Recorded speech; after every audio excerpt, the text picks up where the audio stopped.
말씀 먼저 보겠습니다. 누가복음 13장의 말씀입니다. 누가복음 13장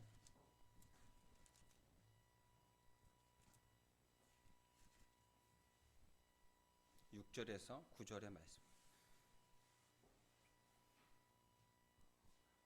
신약성경 117쪽입니다.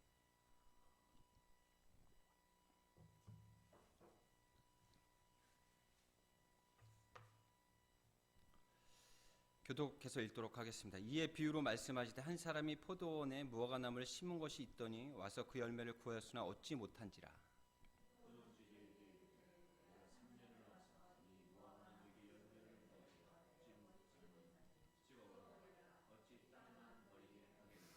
대답하여 이르되 주인이여 금년에도 그대로 두소서. 내가 두루 파고 거름을 주리니. 같이 있습니다. 이후에 만일 열매가 열면 좋거니와 그렇지 않으면 찍어버리소서 하였다 하시니라. 여러분, 황당한 일들 겪을 때 있죠. 갑자기 이렇게 서 있는데 누가 갑자기 확 밀치고 간다거나 아니면 또 삶 안에 생활 안에 그렇게 황당한 경우들이 있어요. 그런데 그래 밀치고 갔던 사람 나중에 이야기 들어보니까 화장실이 너무 급해서 정신 없었다. 그럼 그 얘기 들으면 어떻게 돼요? 이해가 되시죠? 그 피크를 시켰더니, 제가 피크라고 그러는데요, 기타 치는 이런 도구예요. 약간 플라스틱으로 돼 있어가지고 손으로 치면 소리가 이렇게 크게 안 나요. 그래서 피크로 치게 되면 소리가 아주 더 아름답고 크게 납니다. 근데 피크를 시켰더니 이렇게 구멍이 뚫려 있는 거예요. 이렇게 이 구멍 사이 여러분들 얼굴 보이는데, 그걸 봤더니 뭐야, 얘네들 아끼려고 또 이걸 뚫어놓은 거야? 나중에 그걸 자꾸 쳐봤더니 미끄러지지가 않아요. 굉장히 미끄러워하고, 제가 이 피크 잡을 때 잘 보시면 침을 발라가지고 피크를 잡거든요. 근데 이거는 그러지 않아도 돼요. 움직이질 않아요. 알고 나면 처음에 좀 황당했는데, 얘네는 이런 걸 때 다 아끼려고 그러네? 근데 나중에 써봤더니 이래서 이렇구나 라는 걸 알게 되는 거죠. 오늘 말씀으로 들어가도록 하겠습니다. 오늘 말씀에 보면 포도원 지기가 나오고요, 또 그곳에 또 나무들이 나오고, 그 다음에 또 그 포도원 주인이 나와요. 근데 그 무화과 나무가 있는데 무화과 나무를 포도원에다가 심습니다. 심는데도 불구하고 열매가 나질 않아요. 그랬더니 그 주인이 화가 났어요. 화가 나가지고 그 나무를 베어버려, 찍어버려라 그래. 베어버리라도 아니고 찍어버리라 그래. 찍어버리라. 화가 굉장히 많이 났습니다. 근데 이걸 잘 이렇게 비우잖아요. 그래서 잘 말씀을 보면 주인은 하나님인 것 같아요. 주인은. 그리고 포도원 지기는 예수님 같아요. 그리고 지켜야 될 상황에 놓여 있는 무화과 나무는 누구야? 우리 정면성 권사님 다 역시 겸손하세요. 네. 맞아요. 우리인 것 같아요. 저희인 것 같아요. 이걸 보면 사랑의 하나님인데 어떻게 찍어버리려고 이렇게 심하게 얘기를 하실 수 있지? 좀 너무하시네 라고 황당하게 생각할 수 있는데요, 앞에 내용을 우리가 잘 좀 살펴보면 조금 이해가 됩니다. 아까 제가 얘기했던 그 피크를 좀 이해할 수 있는 것처럼. 보세요. 6절의 말씀 같이 한번 볼까요? 한 사람이 포도원에 무화과 나무를 심은 것이 있더니 와서 그 열매를 구했으나 얻지 못하니라. 보세요. 포도원에는 어떤 나무를 심어야 돼요? 포도나무를 심어야죠. 그런데 포도원, 포도밭에 무화과 나무를 심었대요. 무화과 나무는요, 제가 그쪽 지방을 아직 못 가봤어요. 우리 목사님은 여러 번 갔다 오신 것 같아요. 저는 갔다 오질 못해서 잘 모르겠지만 무화과 나무는 그냥 길에 널려 있는 것 같아요. 저기 제가 필리핀 갔더니 그 망고 나무들이 길에 막 널려 있어요. 특별하게 관리도 안 하는 것 같아요. 근데 무화과 나무도 그런 것 같아요. 그냥 길에 널려 있는 그런 나무. 그 나무를 정말 소중하게 가꾼 포도밭, 영양분이 가득한 포도밭에다가 심었어요. 그럼 당연히 어떻게 돼요? 그 전보다 더 많은 열매를 맺어야 되겠죠. 그런데도 불구하고 열매를 맺지 못하고 있어요. 그것도 1년, 2년, 3년 동안. 어떻게 좀 하나님의 마음을 조금 이해하실 수 있을까요? 그리고 하나님의 속성을 우리가 들여다본다면 하나님의 속성 중에 가장 큰 속성은 사랑이겠죠. 하지만 심판의 하나님이시기도 해요. 기다리다가 지쳐서 도저히 더 기다릴 수 없을 땐 어떻게 하신다고요? 심판하셔요. 왜요? 우리를 또 그만큼 사랑하시기 때문에, 우리가 변화해지기를 바라는 그 마음에 우리에게 고난도 주시고 심판도 주시는 하나님이신 거예요. 지금 하나님께서 이야기하십니다. 찍어버려라. 열매 없는 그 무화과나무. 그것도 자격이 안 되는데도 불구하고 선택되어져서 이렇게 좋은 밭에 심겨놨는데도 불구하고 열매가 없는 그 무화과나무 찍어버려. 자격 안 되는 우리에게 크신 사랑을 허락하신 하나님 앞에 열매 없는 우리의 인생, 우리에게 하나님께서 말씀하고 계시는 건 아닌지 우리가 다시 한번 생각해 보아야 하겠습니다.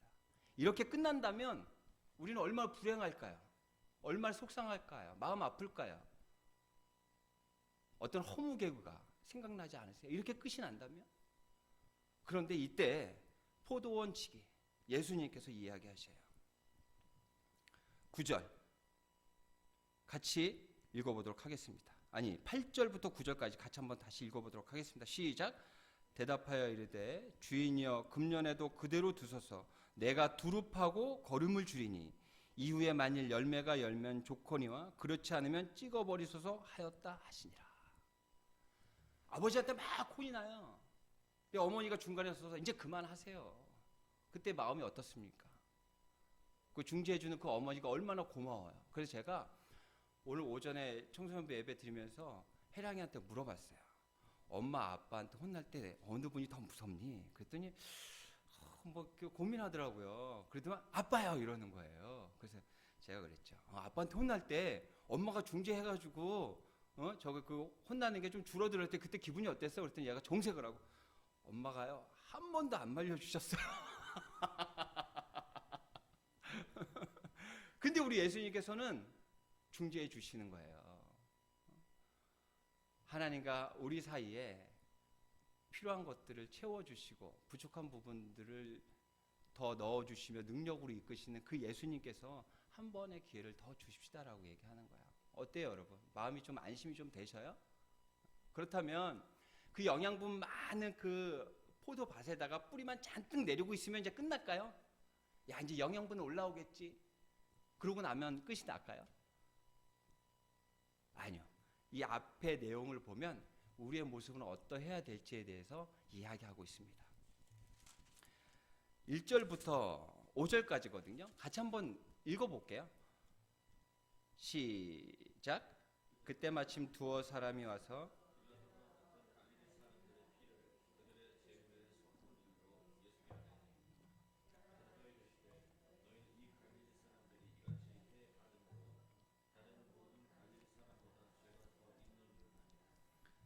너에게 이르노니 아니라 너희도 만일 아니하면 다 이와 같이 망하리라. 또 실로암에서 망대가 무너져 치어 죽은 18사람이 예루살렘에 거한 모든 사람보다 아느냐. 너에게 이르노니 아니라 너희도 만일 회개하지 아니하면 다 이와 같이 망하리라. 그 빌라도가 제사를 지내는데요. 그 제물 있잖아요. 그 제물의 피에 갈릴리 사람의 피도 섞여 있다는 거예요. 그러니까 하나님 앞에 제물로 드려진 것도 아니고 그냥 우상에게 드려지는 그곳에서 죽임을 당했다는 거예요. 그러니까 정말 허무한 죽음인 거죠. 그리고 망대가요. 여러분 망대 아세요? 저기 남산타워처럼 그런 것을 망대라고 이야기하는데 그곳에 올라가 있던 사람이 떨어져서 여러 사람이 죽은 거예요. 생각지도 않았는데 갑자기 멸망의 길로 나락으로 떨어진 거예요. 그러니까 또 이걸 보면 우리는 어떻게 생각하냐면 아유 그 인간들 또 심판 받았네 심판 받아.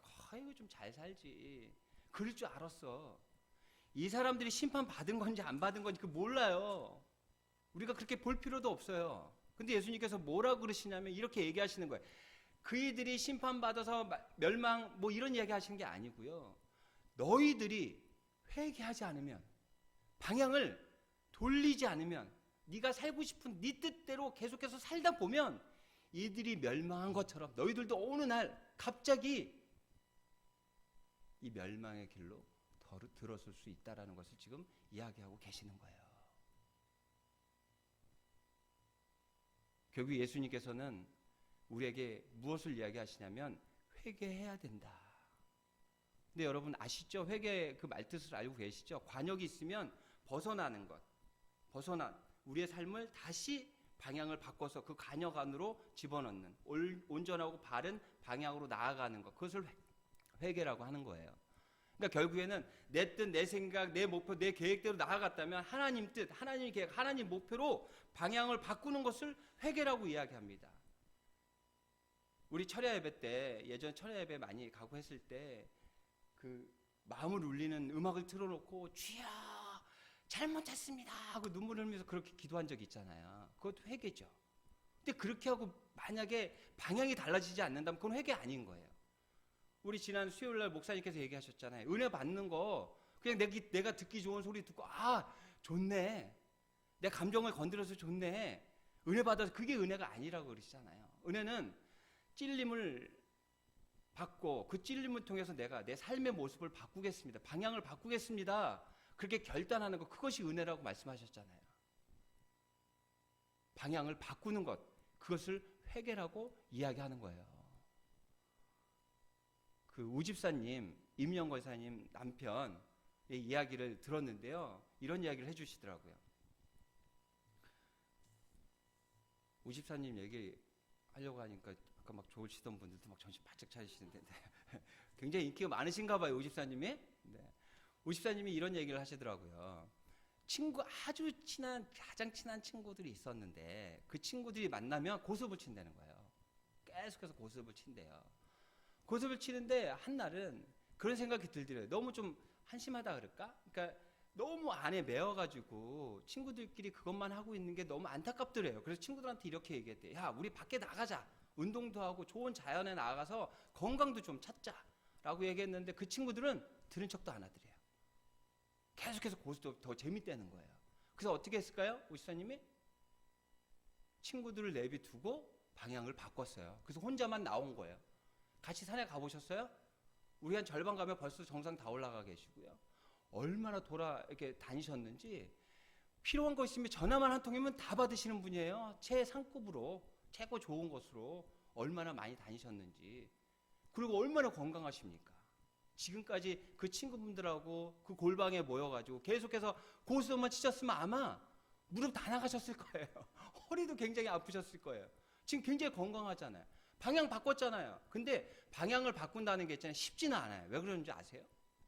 가장 친했던 그 친구들하고 지금은 소홀해졌어요. 근데 그 친구들의 관계 때문에 계속해서 그곳에 계셨다면 우집사님 더 많은 것들을 잃으셨을 거예요. 회개는 그거예요. 방향을 바꾸는 것. 예전에 내 뜻, 내 생각, 내 마음, 내 계획대로 나아갔다면 하나님 뜻, 하나님 계획, 하나님 마음으로 나아가는 것, 그것이 회개인 거예요.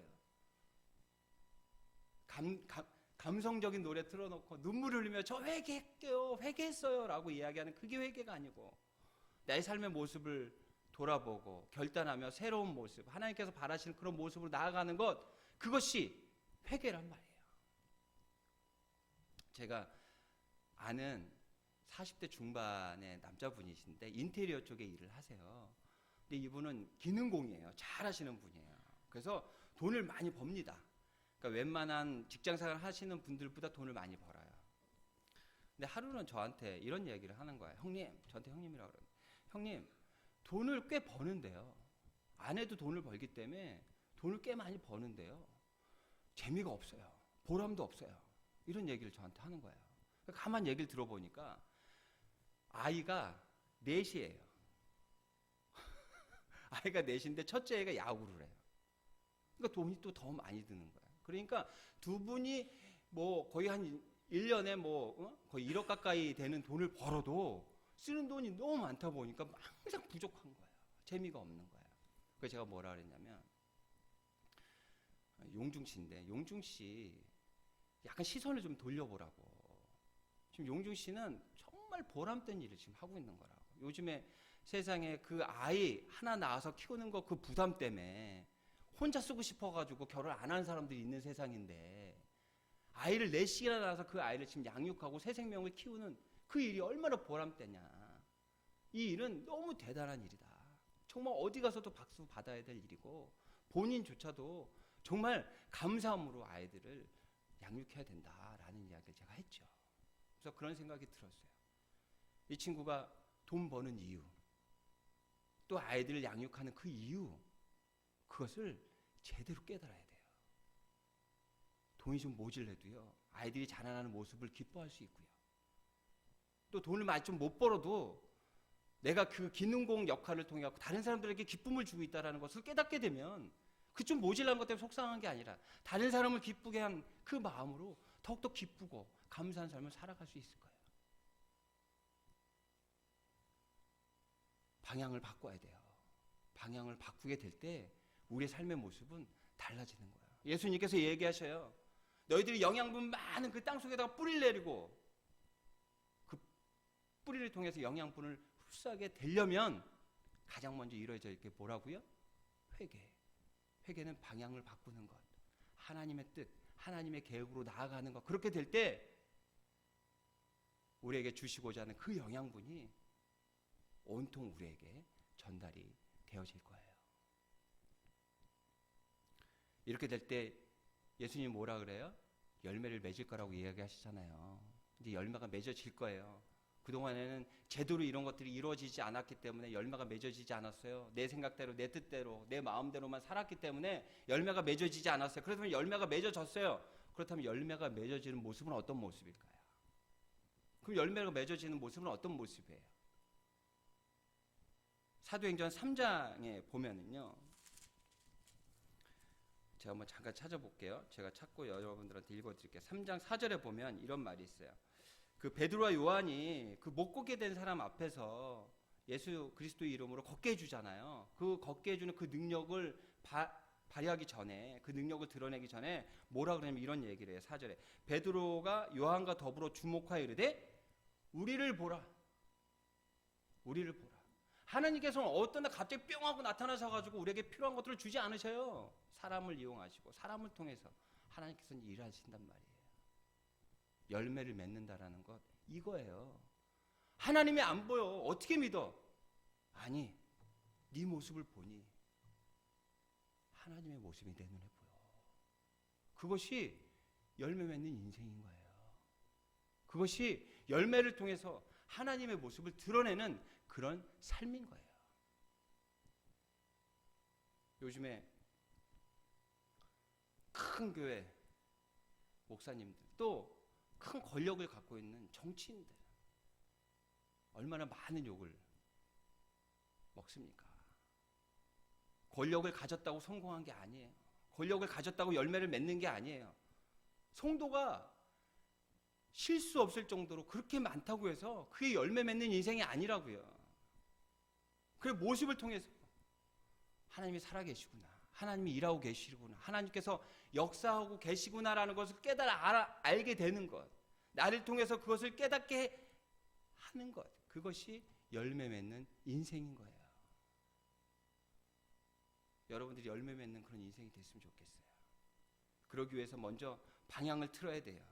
하나님께서 바라시는, 하나님께 계획하신, 하나님 목표하시는 그 방향으로, 그 방향을 바꾸고 예수 그리스도에 주시는 그 영양분을 온전히 흡수해가지고 변화되는 우리가 되어야 돼요. 그 밭이란 건 뭘 얘기하는 걸까요? 말씀인 거죠. 제가 한 달에 한 번씩 그 안동에 있는 그 교도소 가서 예배 드리잖아요. 이제 마지막에 광고하고 이러면서 회장님이 말씀을 이렇게 잠깐 전하고, 말씀을 이제 뭐 말씀을 전하는 게 아니라 말씀 구절 이런 부분들을 같이 이야기하고 암기하고 뭐 그런 거를 해요. 암송하고. 그런데 이번에 에베소서 거의 한 장을 외워보자 그랬어요, 지난달에. 근데 이번에 몇 명이 외웠게요? 일어나가지고 거의 틀리지 않게 외우는데 5명이 일어나가지고 외우는 거예요. 한 장을, 한 절이 아니고요, 한 장을. 저도 너무 도전되는 거예요. 그래서 다음 달에는 골로새서인데 저도 외워서 가려고요. 그래서 제가 그 회장님한테 저도 외우겠습니다 그랬더니 저를 시키겠다는 거예요. 부담이 100배인 거예요. 부담이 100배. 그랬더니 옆에 권사님 한 분이 목사님 할 일도 많은데 뭐 그런 거 시키냐고. 너무 감사한 거예요, 그 말씀이. 그래도 한번 외워보도록 노력하려고. 여러분,